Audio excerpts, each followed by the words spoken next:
Hello everybody, this is Adrian for WapCar.my and I'm all about the details. This is the Honda WRV and I think it's the perfect upgrade for those who are looking for a practical, reliable, fuss-free daily driver in a compact package. So in today's video, I'm going to do a deep dive into the Honda WRV and give you guys all the details and help you decide whether is this your next perfect car.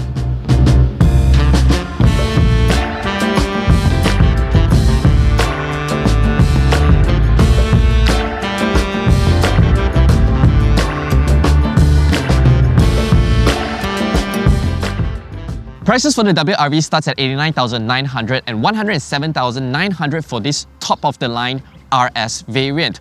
All variants uses the same 1.5-litre naturally aspirated 4-cylinder petrol engine mated to a CVT. Now, they all differ in terms of equipment and trim levels. You can find the best deal on a brand new Honda WRV right now on WapCar.my. If you plan to spend a lot of time in your WRV, my opinion is to skip the 1.5S and go straight for the 1.5E and above, because you get a whole lot more features such as reverse camera, Honda Sensing ADAS, important safety feature, as well as walk-away auto lock, which I feel is a convenient safety feature. You never have to remember whether you have locked your car or not, well, provided if you close your doors properly lah. The WRV sits on the same platform as the second generation Honda BRV, and think of it as a 5-seater version of the new BRV. And I think that it makes perfect sense for our market because you see, we Malaysians love our compact hatchbacks very much. We love them for their nimbleness, easy to drive, easy to park, and most importantly, economical to run. But as cars get bigger, we have a growing demand for taller cars. You get better forward visibility, higher ground clearance, thicker profile rubbers to clear the floods and potholes that we have, and most importantly, it has a higher hit point which makes ingress and egress more ergonomic, especially for older folks. Truly a winsome runabout vehicle. The only direct competitor to the WRV would be the Perodua Ativa. If we whip up a measuring tape, you will know that the Ativa measures slightly longer, taller compared to the WRV, but the WRV is 70mm wider, which translates to a more spacious cabin, shoulder to shoulder, which I'm going to show you later. Now, if you want all the bling, the top grade RS variant is the one to go for, with 17-inch wheels, you get sharper grille, everything just looks a little bit fancier. But I'm happy to settle with the 1.5 V-Spec, which is one grade below, and save 8,000 ringgit because I couldn't be bothered with all of these bling. And the 16-inch alloys with thicker profile rubbers appeals to me more because it's more comfortable and it's cheaper to replace. And over to the back, the WRV opens up to 380 litres of boot space, best in class, 11 litres more than the Ativa, 50 litres more than the X50, and shockingly 45 litres more than its bigger brother, the HRV. You're able to fold the rear seats, 60-40 split, and underneath there's a space saver spare wheel. So you know that the WRV is an incredibly practical car, easily swallow all of your luggages, right? One oversight from the project leaders of the WRV is not introducing a tonneau cover at the back here to hide your items from prying eyes.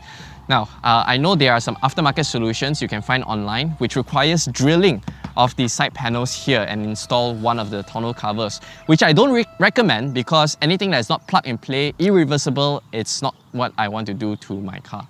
The only solution is to, get really dark tints for the rear glass, but even then, yeah, you can still see what's stored underneath there. And having really dark tints, I think it's going to slightly affect your vision at night. So yeah, Honda, perhaps a tonneau cover, please.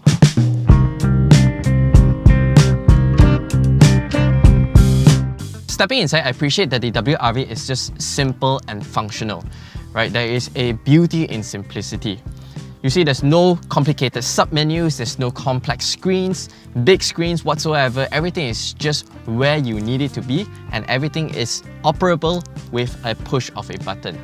Now you see, in my use case, I will most likely be sharing this car with my folks, and it's going to be a nightmare for them if having to, change just one little setting, change the aircon, they have to go through the different sub-menus, different screens. That's going to be a nightmare for me too, because they're going to be calling me, hey boy, how to do this, how to do that, how to change the radio, how to change the aircon.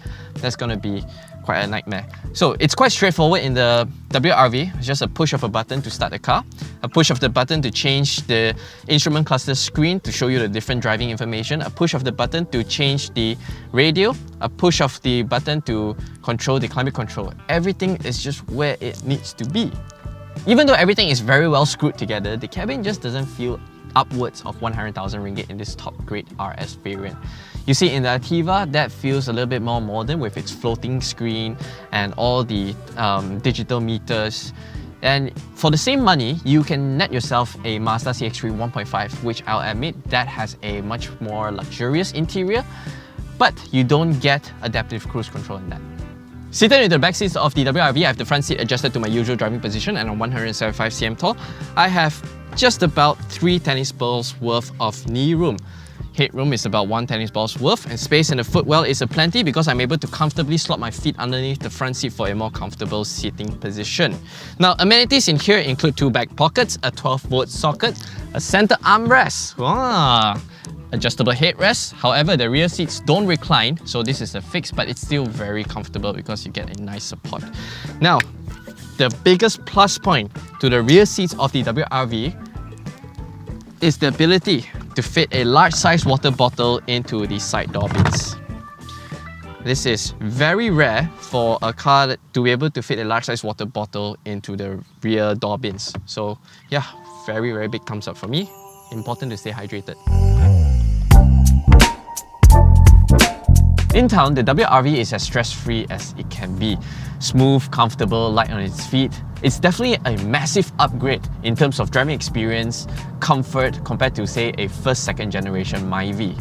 Now, it's using the Honda's 1.5-litre naturally aspirated 4-cylinder iVTEC petrol engine. It's peppy, rev-happy, gives you sufficient power, and really marries this small little city SUV.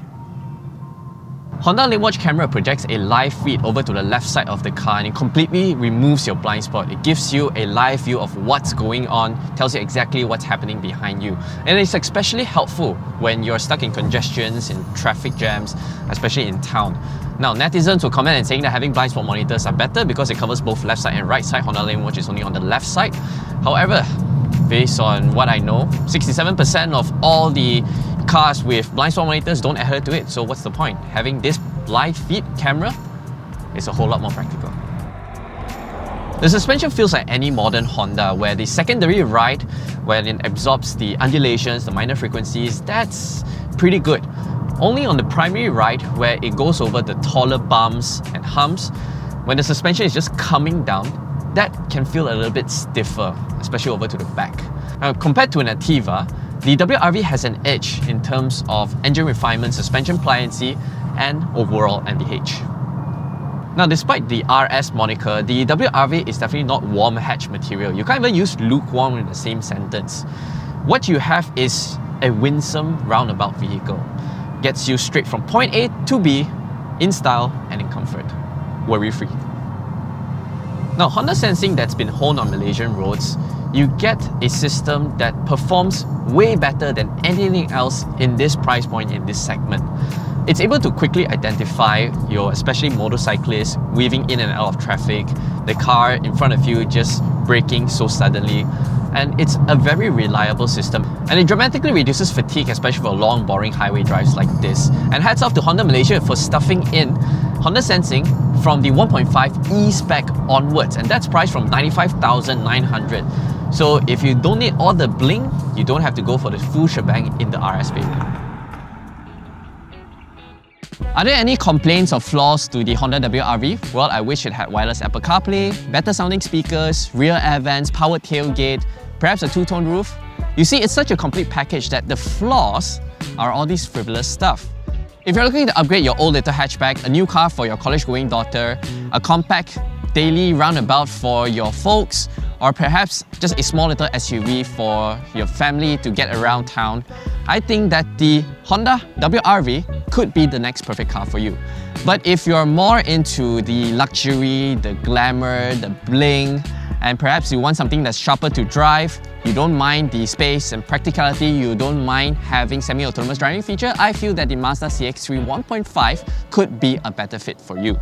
But let me know in the comment section below, what do you think of the Honda WRV and which would be your pick? Right, as always, thanks for watching. We hope you enjoyed this video and make sure to subscribe to our YouTube channel for more videos like this. My name is Adrian and I'll see you guys in the next one.